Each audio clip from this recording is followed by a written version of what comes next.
Oxon 3 Comunicación Natural. Toyota. Renfe. Nuevo Espacio Elite. San Miguel. Coca-Cola. Universidad de Oviedo. Acción Cultural Española. El Ayuntamiento de Gijón y el Gobierno del Principado de Asturias. Patrocinan la 37ª edición de la Semana Negra.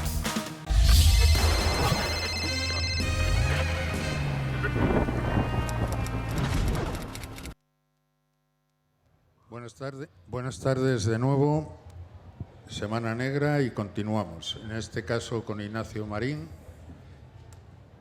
Ignacio Marín, aparte de ser periodista, es uno de los organizadores de Vallecas Negra y, como comentaba antes con Paco, pues bueno, nos encanta tener autores y organizadores de otro evento negro, de otro festival, porque eso nos permite establecer redes,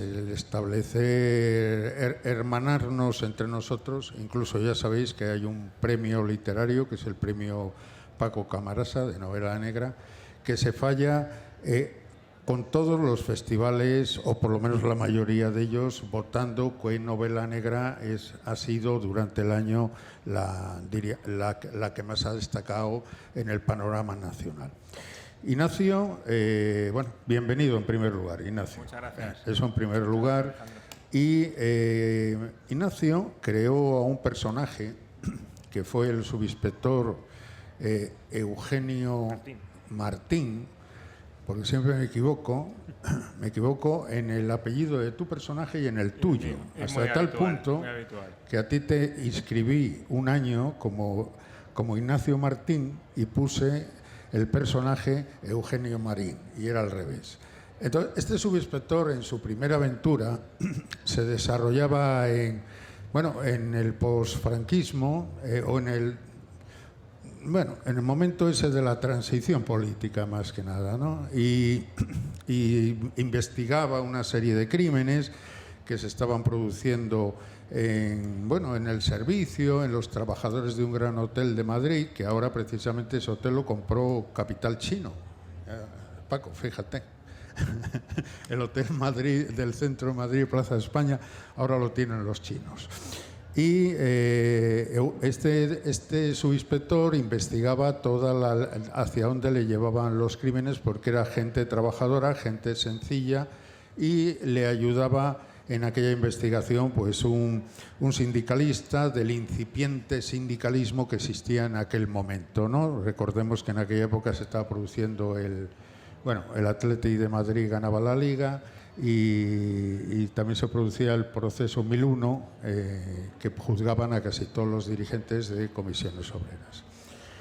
Ahora Ignacio retoma a ese personaje, que creo que él nos lo irá diciendo ahora, pero tiene ya trazas de empezar una saga, y ya ahora nos lo sitúa en otra época y en otro territorio. Nos lo va a situar en un pueblecito imaginario que se llama Benissar de Safor. Lo he tenido que anotar porque, como no existe, es un pueblo inventado, como en su día hizo Clarín con Vetusta o Benet con Región, o otros escritores con otras zonas, y nos lo sitúa más o menos en la Comunidad Valenciana. Con lo cual ya de entrada parece que nos empieza a sonar eso a especulación, nos empieza a sonar a una serie de cosas que tuvimos unos años por esas zonas investigando muchos delitos urbanísticos y demás. Entonces, Ignacio, te cedo la palabra. Cuéntanos de tu personaje, si pretendes hacer una saga, que estos delitos, la primera novela era el asesinato de gente humilde del barrio de Vallecas, en este aparece la especulación. Bueno, te dejo el micrófono y yo voy interrumpiéndote porque soy muy mal educado en algunos puntos que considero que creo que debes ampliar, así que cuando quieras. Estupendo, muchas gracias Alejandro. Gracias en primer lugar a la Semana Negra y a ti por invitarnos y acompañarnos, no solo como escritores, sino como como organizadores de Vallecas Negra hemos venido unos cuantos, hemos fletado unos trenes como la novela de Paco para venir aquí y apoyaros, porque además vosotros vinisteis a la inauguración de Vallecas Negra y es un placer. Venimos a aprender y a disfrutar de un festival que además es un honor y un orgullo que este festival, por ejemplo, dedique una carpa de exposición permanente a la tragedia que está sufriendo el pueblo palestino por culpa del genocidio que está sufriendo. Y también quería recordar, ya aprovechando, y que está muy al hilo de la novela, del trasfondo que tiene esta novela, es los sindicalistas de la CNT que están ahora mismo esperando entrar a prisión, sufriendo cada uno de ellos 3 años y medio de cárcel por sentencia del Tribunal Supremo por defender el empleo de sus compañeros. Son los seis de la Suiza, tenéis allí el puesto por si os queréis informar. Es incomprensible que en el año 2024 se sufra pena de cárcel de esta extensión por hacer sindicalismo, por apoyar a compañeros que están sufriendo persecución laboral. ¿Por qué está esto relacionado con mi novela? Porque bueno, tiene un trasfondo muy importante que cuestiona la mal llamada transición, ¿no? Que parece que es un producto exportable, que es un producto perfecto, que fue un esfuerzo democrático cuando creemos que debemos abrir ese debate, abrir una reflexión de por qué se pasó de la noche a la mañana tanto el sistema económico como el sistema judicial, como los poderes fácticos pasaron de la noche a la mañana a ser democráticos, y cuando no pasaron de manos en ningún momento, ¿no? Y por eso hoy sufrimos. Son las 6 compañeras de la pastelería suiza de Gijón, pero luego son los 5 de Aragón o los 6 de tal, o en Vallecas también lo sufrimos, porque hay una serie de impunidad judicial que viene de la transición y viene del franquismo. Con esto introduzco la novela, que como bien ha hablado Alejandro, es una novela que se ambienta en la transición, en esa transición de la que, como os comentaba, quería abrir un debate en un pueblo que efectivamente se llama Benissa Safor, que es una especie de Macondo, con el que intento plantear un lugar donde de la noche a la mañana la gente que vive, la gente que tiene sus modos de vida tradicionales, modos de vida de pescador, de agricultor, cambian de la noche a la mañana porque llega ese desarrollismo, entre comillas, que parece que es muy bueno y va a traer mucho empleo y mucha dinero al pueblo, cuando realmente lo que está generando es una potente precariedad. En ese pueblo, el alcalde de UCD es asesinado y comienza una investigación a la cual se suma Eugenio Martín, ¿no? Que es un subinspector, ya luego ascendido a inspector en esta novela, ya os hago un pequeño spoiler al principio, y viene a investigar ese crimen con el objetivo que tenía el Estado de que esa violencia que estaba sucediendo en Euskadi, por ejemplo, en Cataluña o en el propio Madrid, pues que no esa violencia con un trasfondo, digamos, político, pues que no se extienda al resto del Estado, ¿no? Y comienza una investigación que tiene todos los visos de tener un componente de especulación inmobiliaria. Otro debate que quería abrir es el tema de la especulación inmobiliaria, precisamente. Parece que la especulación inmobiliaria es un fenómeno nuevo, es un fenómeno del siglo XXI, la crisis del ladrillo, ¿no? que todos conocemos y, por desgracia, yo creo que todos aquí hemos llegado a padecer, pero no es un fenómeno efectivamente de ahora, sino es un fenómeno que se lleva produciendo desde los años 50, desde que se decide que el motor económico de este país va a ser el turismo y va a ser la hostelería. Eso lo estamos sufriendo hoy, ¿no?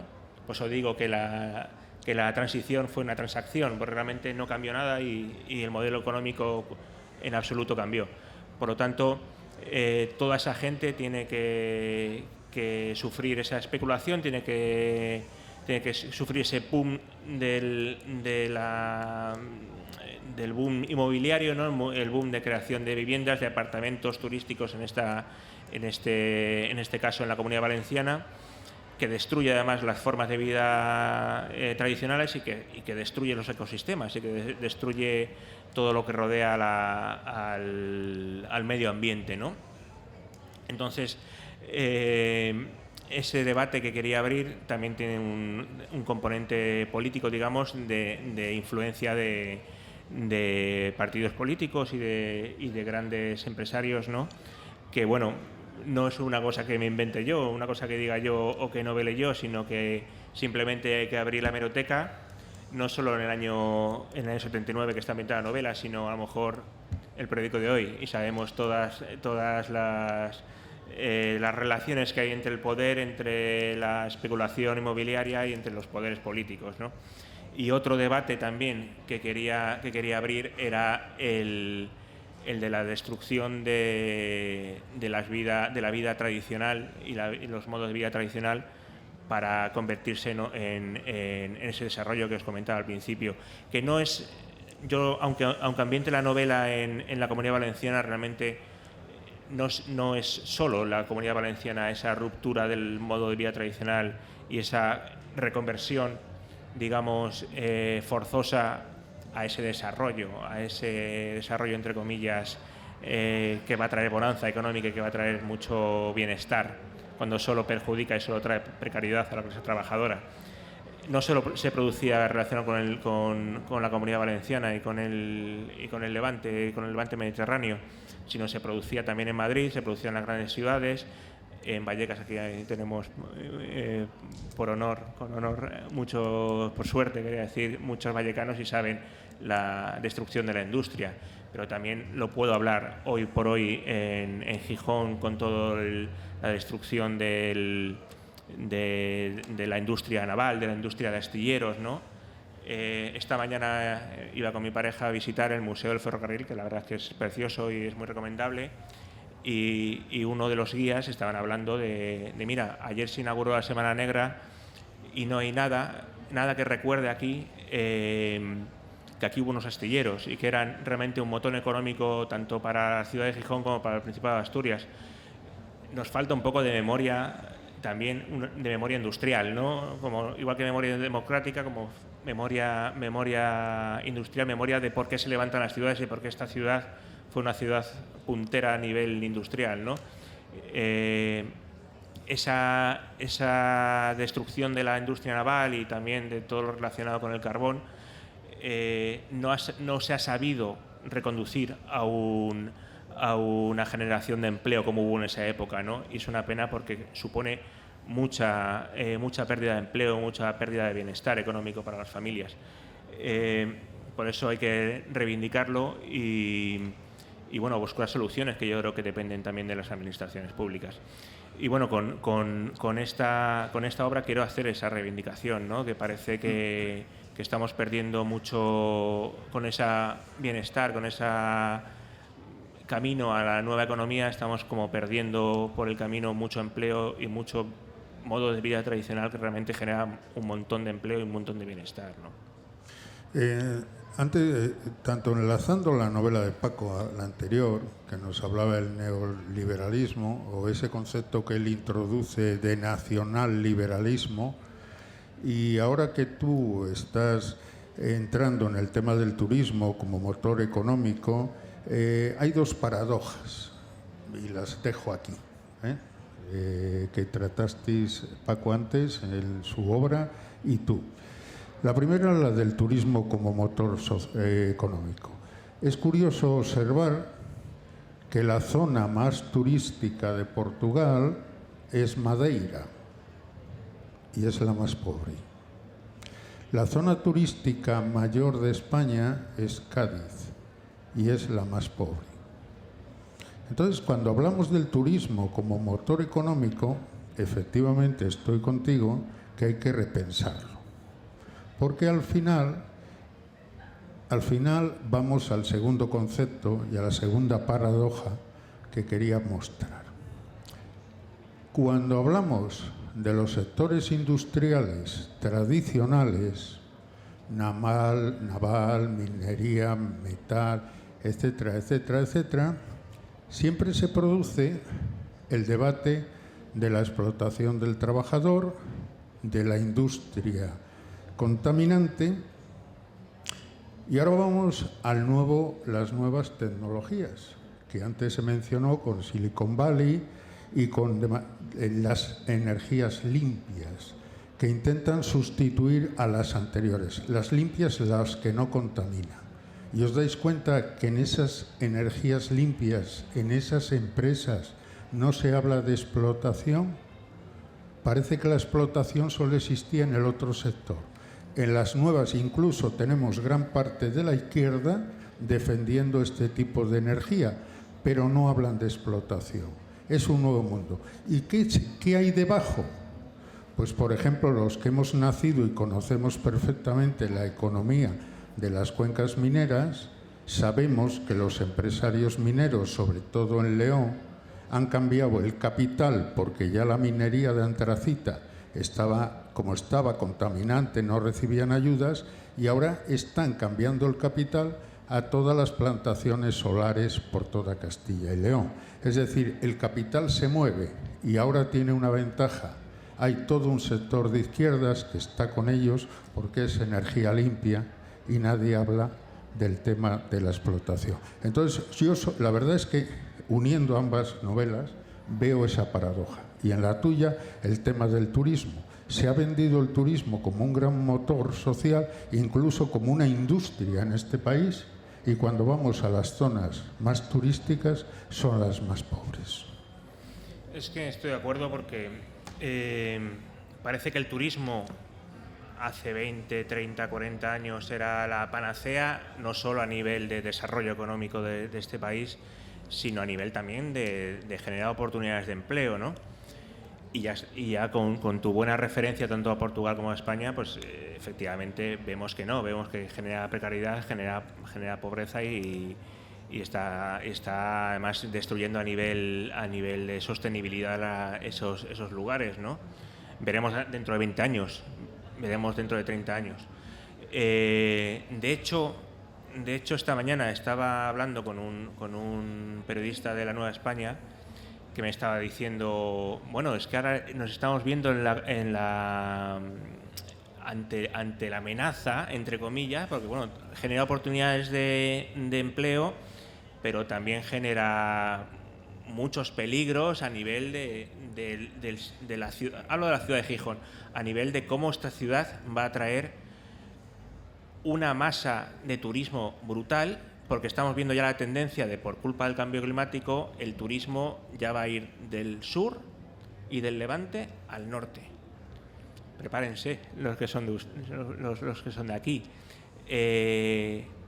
Porque bueno, el hostelero dirá, de puta madre, estoy sirviendo cervezas a 2 euros, 1000 cada noche, pero claro, a lo mejor el camarero está sufriendo cierta precariedad o mucha precariedad, o el vecino que en los barrios del centro de Gijón, los barrios históricos de Gijón, se está viendo expulsado porque su vivienda está siendo expulsado de su casa para adquirir esa vivienda y crear pisos de alquiler turístico.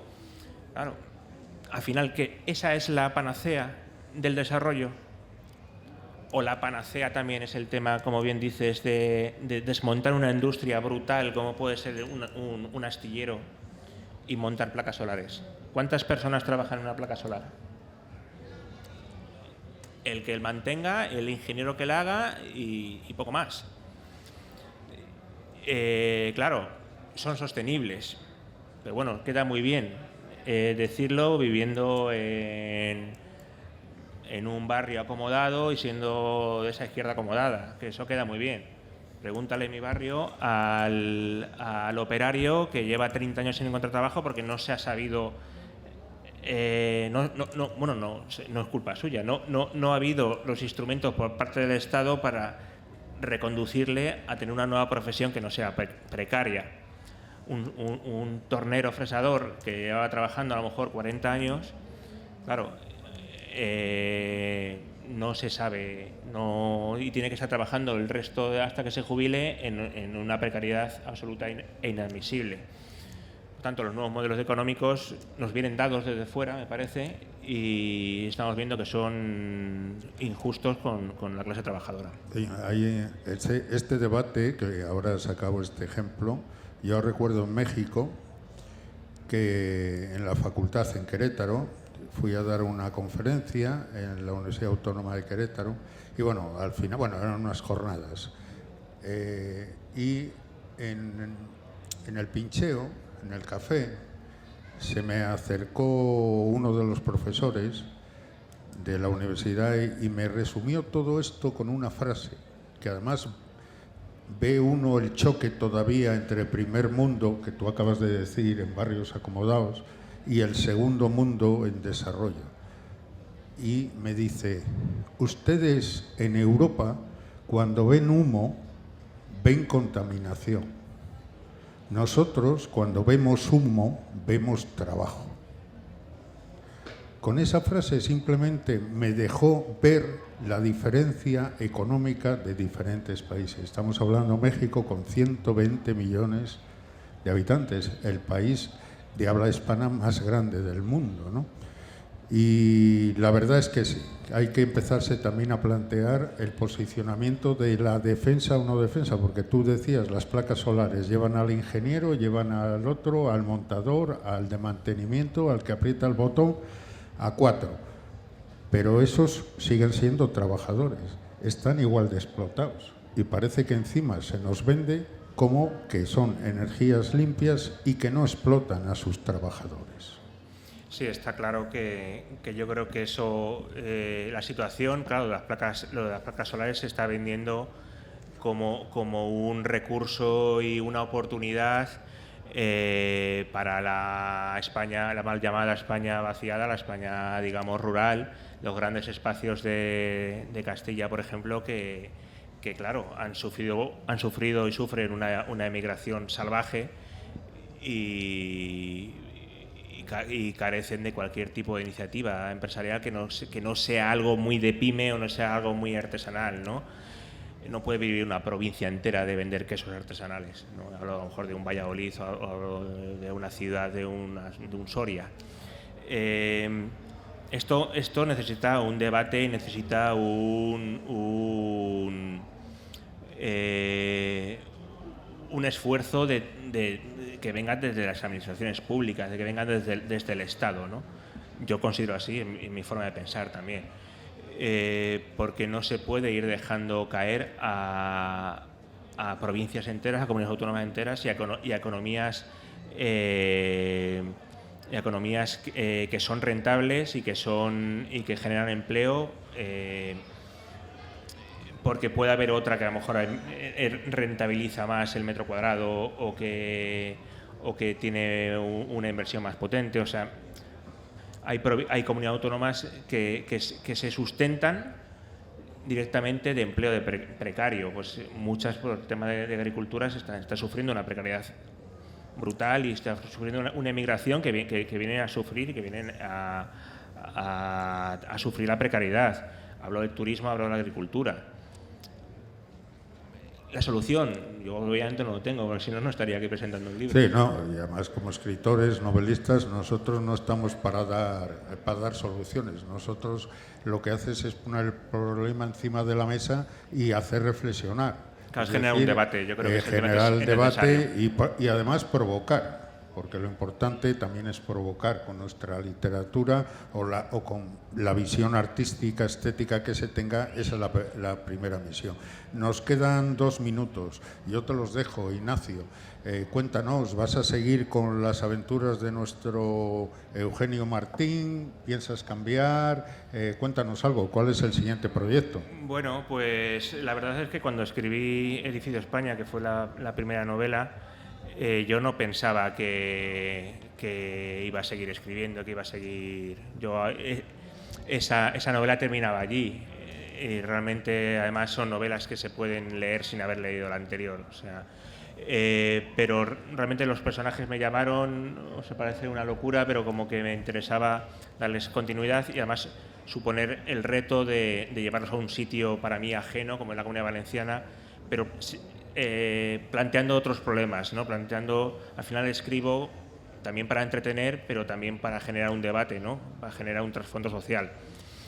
Y en esta novela, bueno, pues como os comentaba, la especulación inmobiliaria, ese tema de la transición. Con la primera fue durante el año 73, durante el franquismo, buscaba también cómo crecen las ciudades, cómo se crea la desigualdad de las ciudades que se vivía en esa época y que se sigue viviendo hoy en día, por desgracia.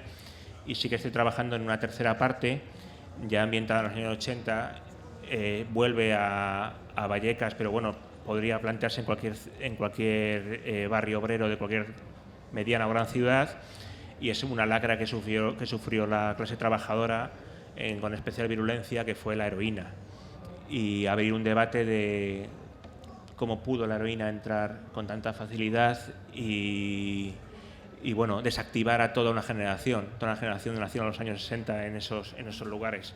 Solo por terminar y por generar un poquito de interés para esa novela, los camellos sabían cuándo llegaban las redadas y se decía de más vale jeringuilla en mano que puño en alto. Bueno, habrá debate el próximo año. Así que muchas gracias, Ignacio. El que quiera alguna novela dedicada a Ignacio estará en aquella esquina. Y nada, darte las gracias y saber que tanto tú como toda la gente de Vallecas tenéis las puertas abiertas en este macro festival de la Semana Negra. Muchas gracias. Gracias a vosotros.